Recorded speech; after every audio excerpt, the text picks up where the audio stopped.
Hi hello student, आज हम करेंगे नया टॉपिक जो है थ्योरी ऑफ कॉस्ट, जो कि बहुत ही इंपॉर्टेंट टॉपिक है इकोनॉमिक्स का। Let us start with meaning. Cost में be defined as the monetary value of all sacrifices made to achieve an objective, I to produce goods और सर्विसेज। आप कोई प्रोडक्ट बनाना चाहते हो, उसके लिए जो भी आपको सेक्रीफाइस करने पड़ते हैं, जो भी मॉनेटरी वैल्यू का, लाइक आपने लेबर को वेजेस दी, कोई बिल्डिंग रेंट पे ली, उसका रेंट पे किया, आपने मशीनरी परचेज करी, उसको के लिए आपने पे किया, वो सारी की सारी आपकी कॉस्ट में आ जाती हैं। Cost are very important in business decision making definitely, क्योंकि आप देखोगे कि बहुत तरह की कॉस्ट होती है आगे चैप्टर में, like average cost, marginal cost, total cost, इन सबको जानना बहुत ज़रूरी होता है। Cost of production provides the clue to pricing, यानी कि जो आप प्राइसिंग करते हो उसमें भी आपका कॉस्ट का बहुत ही इम्पोर्टेंट प्लेस रहता है।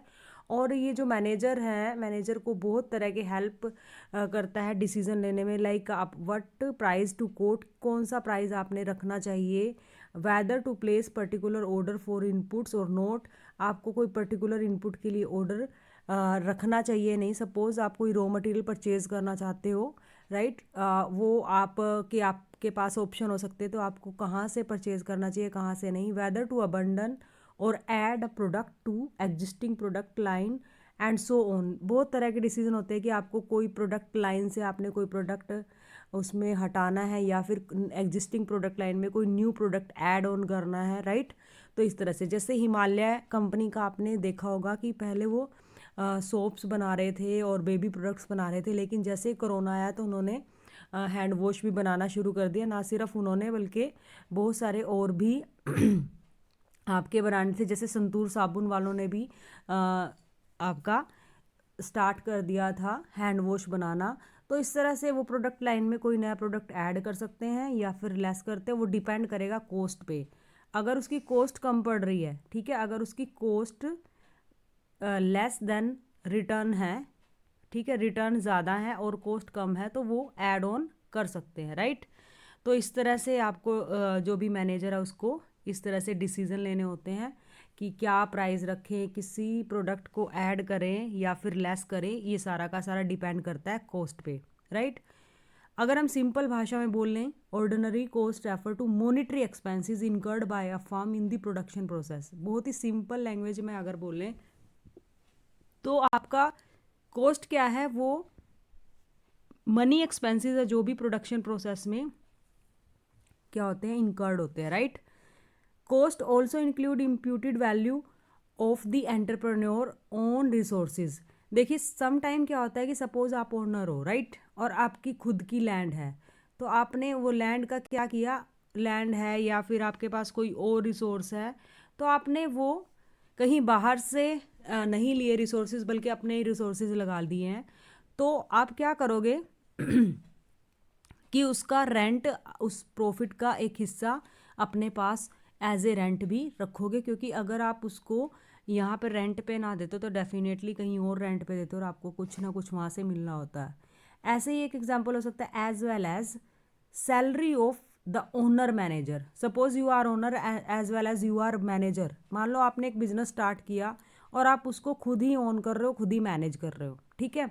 अगर आप बाहर से मैनेजर रखते तो उसकी सैलरी देते, राइट। तो आप खुद की एक सैलरी भी, क्योंकि आप खुद मैनेज कर रहे हो, या फिर आप ऐसा होता कि आप कहीं और जॉब कर रहे होते और साथ में आपका बिजनेस चल रहा होता, तो आपको भी कहीं और से जॉब किसी और जॉब से आपको सैलरी मिल रही होती। तो आप एक मैनेज करने का बिजनेस का जो भी आपका पेन है, जो भी आप सर्विसेज प्रोवाइड कर रहे हो, तो उसका भी एक पार्ट अपने पास रखोगे, वो भी कॉस्ट होगी, राइट।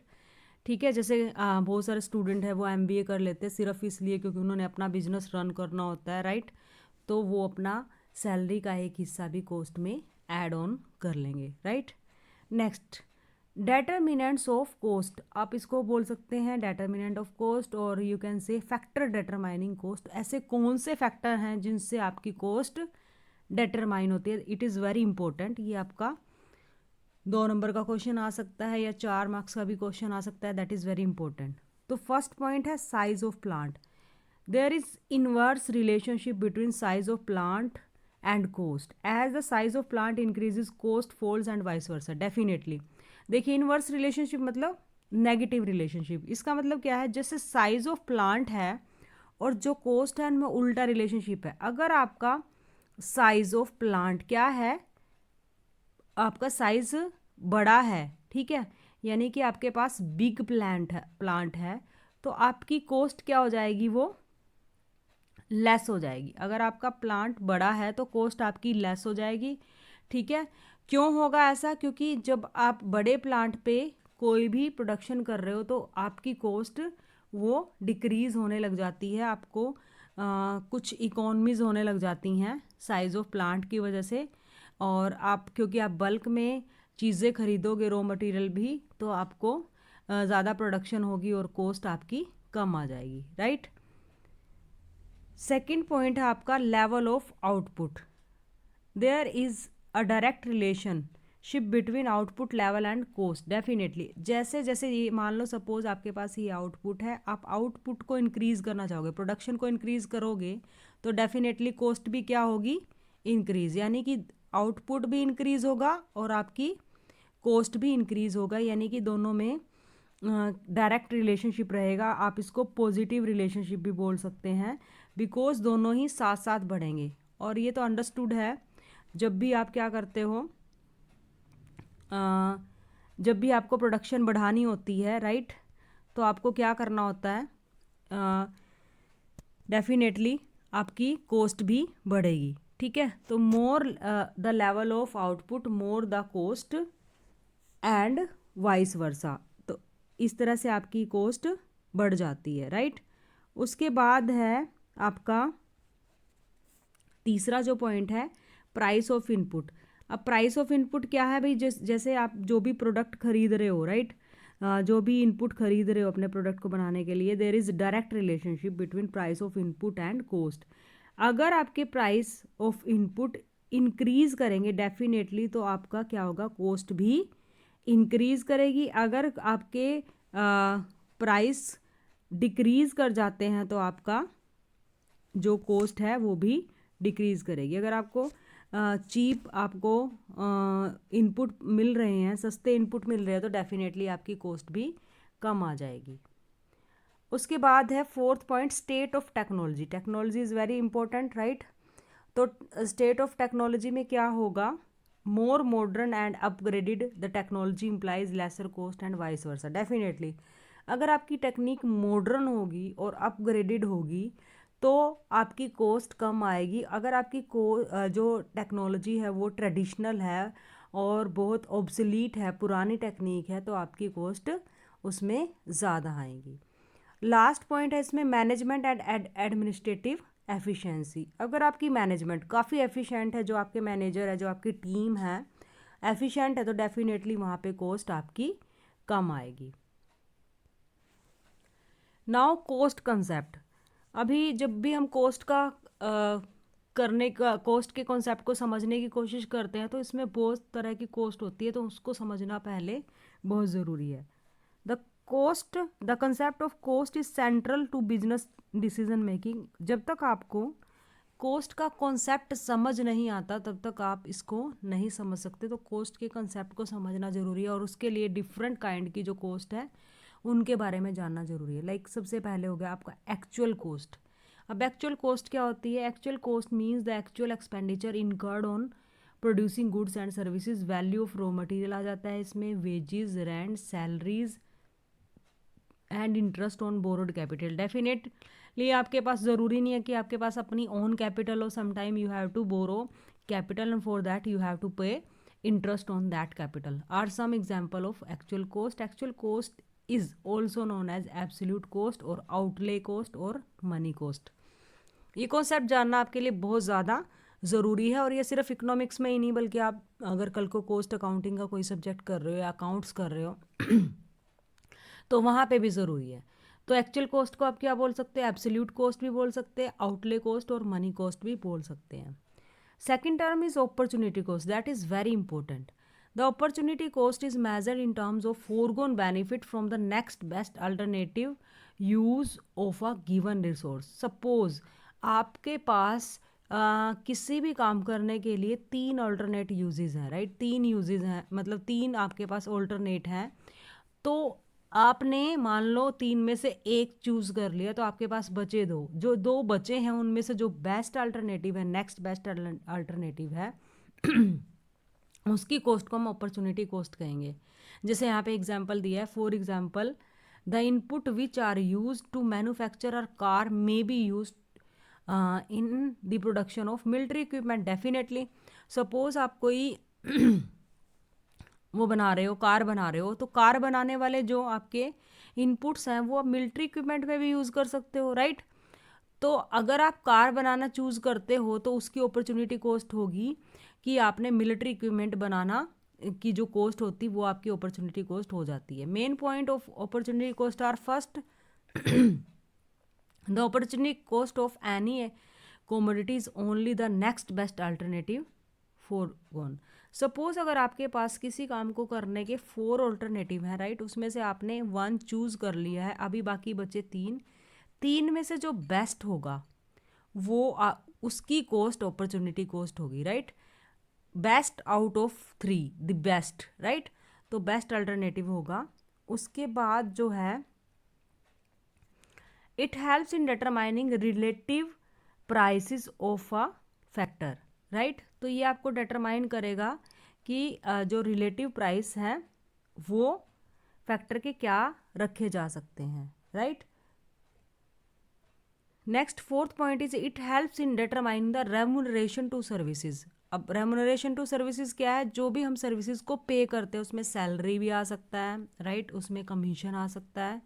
तो remuneration is a wide term जिसमें आपका कमीशन आ सकता है, ब्रोकर को आप जो ब्रोकरेज दोगे वो आ सकता है, या फिर आपकी सैलरी आ सकती है, फ़ी आ सकती है।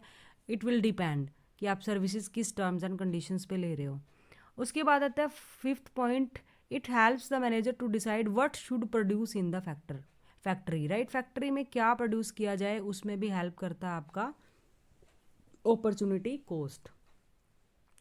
नेक्स्ट कॉस्ट है हमारी explicit cost, that is very important. An explicit cost is a cost that is directly incurred by the firm, जो डायरेक्टली फर्म इनकर्ड करती है या कंपनी या organisation during the production. The explicit cost is kept on record by accountant of the firm. इसमें क्या include हो जाता है? Salaries, wages, rent, raw material are few example of explicit cost, जिसको आप सीधे सीधे देख रहे हैं जो आपकी पॉकेट से जा रही है, इसीलिए इसको आउट पॉकेट कॉस्ट भी बोलते हैं, right.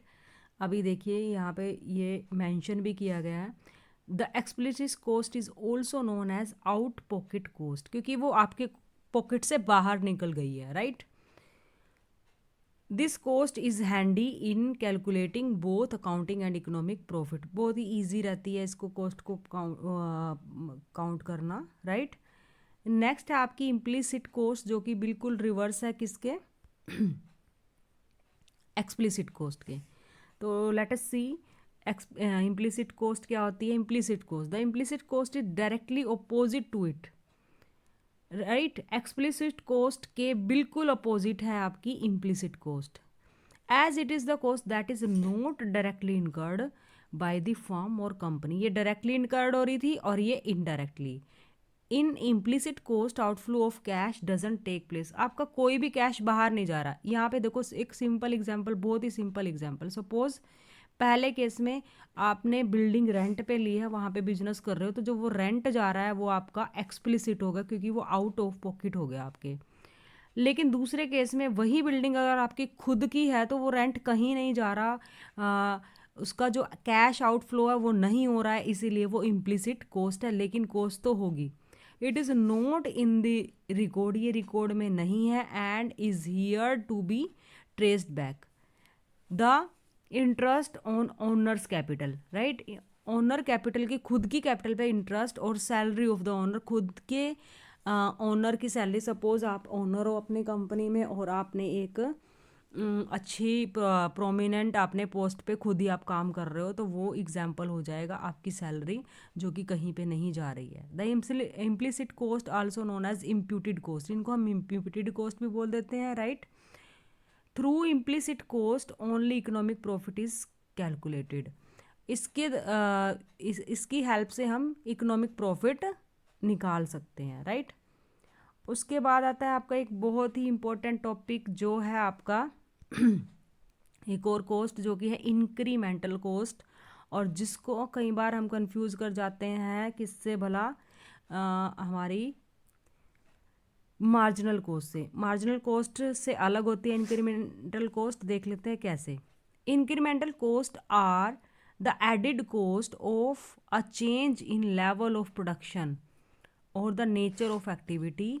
It may be adding a new product और चेंजिंग डिस्ट्रीब्यूशन चैनल और एडिंग न्यू मशीनरी। सपोज आपने कोई नई मशीनरी ऐड करी है, या फिर आपने कोई नया प्रोडक्ट ऐड किया है, या फिर आपने डिस्ट्रीब्यूशन चैनल को चेंज कर दिया, तो उसकी cost. It appear to be shut down cost are those costs which would be incurred in the event of suspension of plant operation and which could be saved if operation were continued।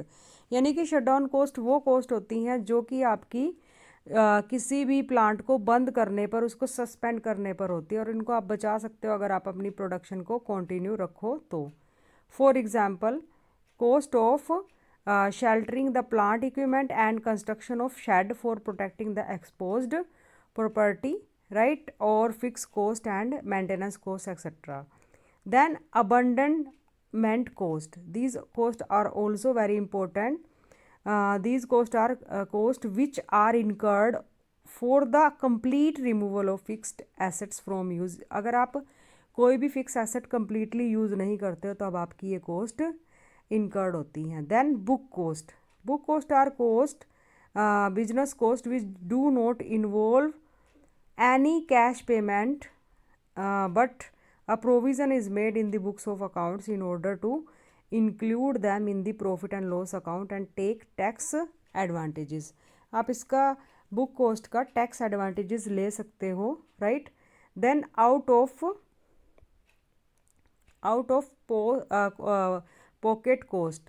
These costs are also very important cost because out of pocket cost are those cost or expenses which are current payments to the outsider of the firm। यानी कि out of pocket coast वो out of pocket coast वो coast है जो कि आपको outsider को देनी है जो फर्म के बाहर है। All the explicit cost fall into the category of out of pocket cost. जितनी भी हमारी एक्सप्लिसिट कोस्ट है वो सारी इसी कैटेगरी में आती हैं।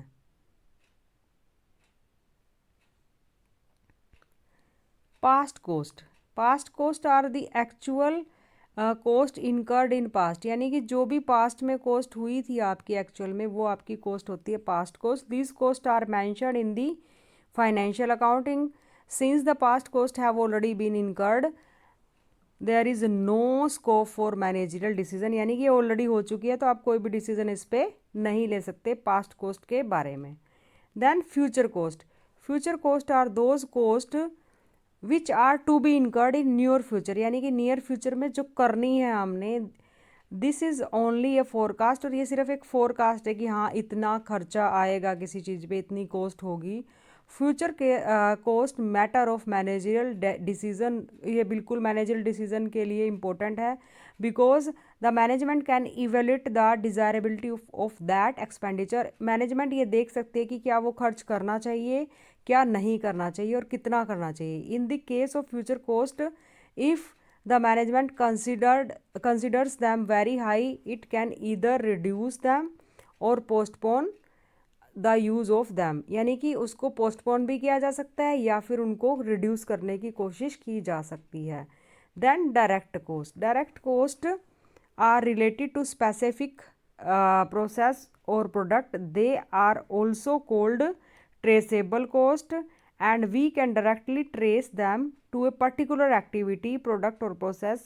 They can vary with change in activity and product. Example of direct cost are manufacturing cost relating to production, customer acquisition cost pertaining to sale, etc.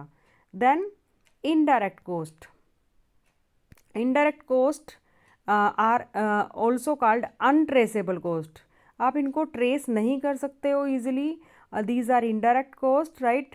और ये कुछ स्पेसिफिक एक्टिविटी और कॉम्पिटेंट बिजनेस के लिए आपकी कॉस्ट होती हैं। Increase in charges of electricity और tax payable on income, although we cannot trace indirect costs, they are important because they affect overall profitability। बेशक से हम इसको ट्रेस नहीं कर सकते, लेकिन ये आपके ओवरऑल प्रोडक्टिविटी पे इम्पैक्ट डालती है, इसीलिए इम्पोर्टेंट है। Then fix cost are the amount spent by the firm on fixed input in the short run।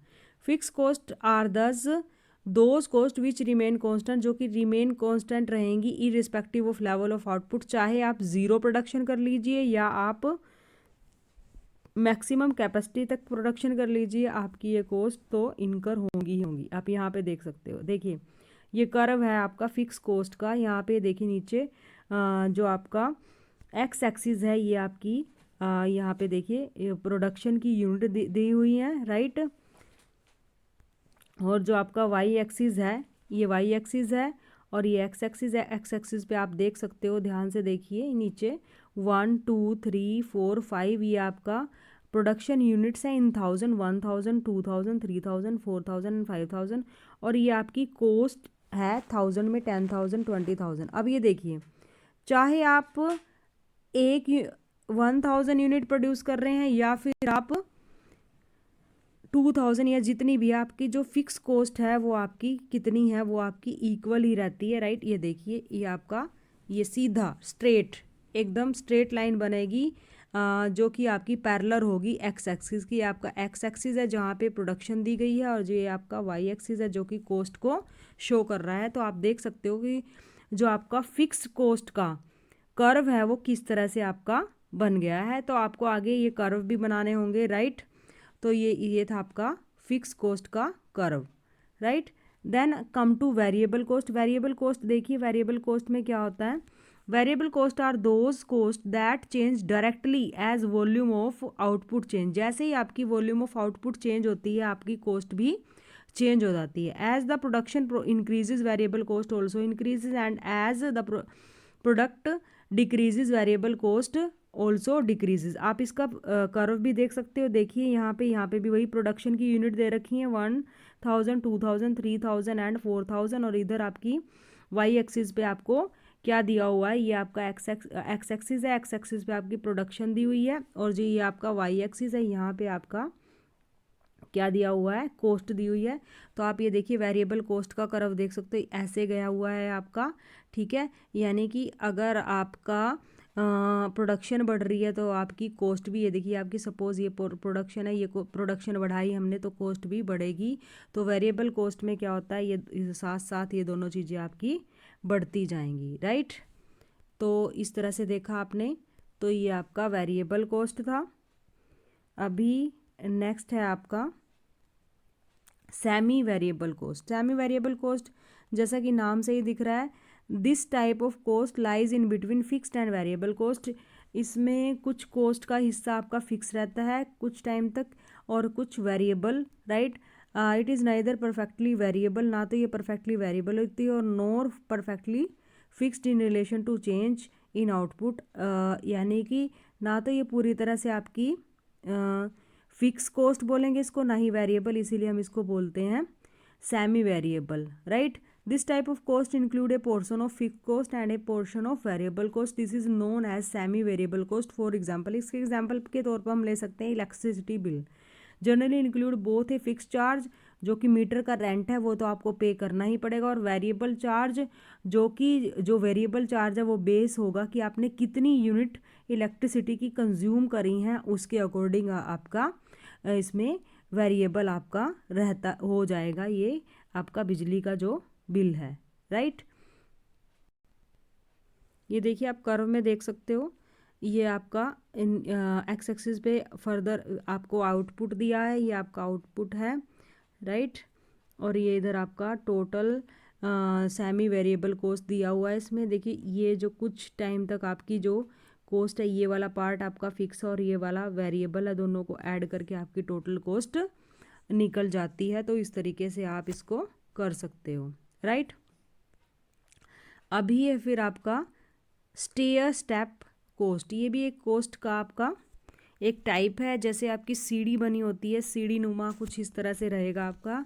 इसमें क्या होता है कि जैसे जैसे आप अपना लेवल बढ़ाते हो आउटपुट का, राइट, तो आपका धीरे धीरे बढ़ता जाएगा। Certain expenses increase in a stair और स्टेप मैनर, यानी कि आपकी कई बार कॉस्ट क्या होती है एकदम से नहीं बढ़ती है, वो धीरे धीरे स्टेप बाय स्टेप बढ़ती है। जैसे थोड़ा यहाँ पे पहुँची, फिर उसके बाद ऐसे ऐसे करके स्टेप की तरह आपको इसमें ग्राफ भी नज़र आ रहा होगा, राइट। तो वो धीरे धीरे बढ़ती है, remaining constant over a range of output but rising suddenly to a new higher level as output passes beyond, right this the level, the given level, for example up to a point that attendant salary may remain fixed as output increases, but beyond that point further increase in output may require an additional attendant। तो आपको attendant ज़्यादा लगाने पड़ेंगे तो उसकी salary भी आपकी बढ़ जाएगी। तो एक ये स्टेप में बढ़ेगी, बिल्कुल स्टेयर की तरह। Then total cost, total cost भी एक इम्पॉर्टेंट टॉपिक है आपका। इसमें टोटल कोस्ट क्या है आपका?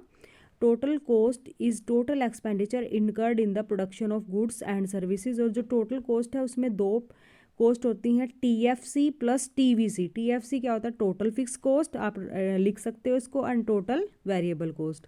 सो total cost is the sum of TFC and TVC, where TFC is total fixed cost and TVC is total variable cost. Then average cost. Average cost is not actual cost. It is obtained by dividing the total cost by total unit. AC कैसे निकलेगा आपका average coast? अगर आप TC को divide कर दोगे TQ से, यानी कि टोटल क्वांटिटी से, यूनिट प्रोड्यूस से। ऐसे ही मार्जिनल कोस्ट, मार्जिनल कोस्ट क्या होगा आपका? The cost incurred on producing one additional unit of commodity is known as marginal cost. Thus, it is a change in total cost when one or more less unit is produced. ये देखिए MC का आपका बन जाएगा ये, marginal cost is equal to total cost of n minus total cost of n minus 1। फिर ये आपका कोस्ट फंक्शन हो जाता है, right. The cost output relationship plays an important role in determining the optimum level of production. ये आपका cost function हो जाएगा, राइट। टोटल कोस्ट यहाँ पे आपकी किसके बराबर होगी? फंक्शन ऑफ क्वांटिटी, कि आपकी कितनी क्वांटिटी आपने करी है। फिर आपकी दो छोटे छोटी कोस्ट हो जाती है, short run cost and long run cost. Short run cost related to short time period, right, and long run cost is related to long time period. Short time period हमारे पास वो टाइम पीरियड होता है जिसमें हम सिर्फ variable चीज़ों को ही आप चेंज कर सकते हो, वेरिएबल फैक्टर को ही आप यूज़ कर सकते हो, फिक्स को चेंज नहीं कर सकते। और लॉन्ग रन कोस्ट में क्या होता है कि आपके पास इतना टाइम होता है कि आप हर तरह की फिक्स कोस्ट और as well as variable cost दोनों ही आपकी चेंजेबल होती हैं इसके अंदर, राइट। तो आज के लिए इतना ही, ये टाइप ऑफ कोस्ट आपका हो गया। नेक्स्ट हम नेक्स्ट वीडियो में करेंगे।